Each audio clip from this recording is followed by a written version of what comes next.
pong Vice Presidente Ferdinand Bongbong Marcos! Pilipino. Alalahanin din natin na walang magmamahal sa Pilipino, kundi Pilipino rin. Walang tutulong sa atin, kundi kapwa Pilipino rin. Kaya naman, isulong natin ang pagkakaisa ng bawat Pilipino.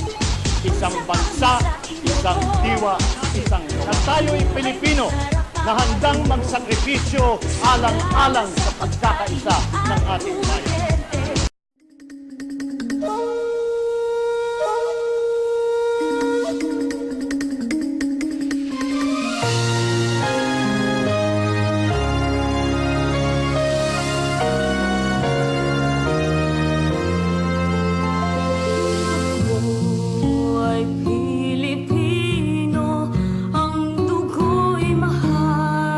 November 8, 2013 nang tumamang Yolanda.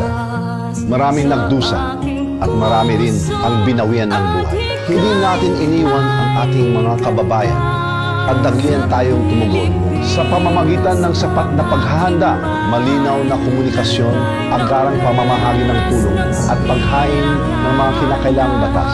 Ipakita natin ang dating mukhang imposible ay posible pala.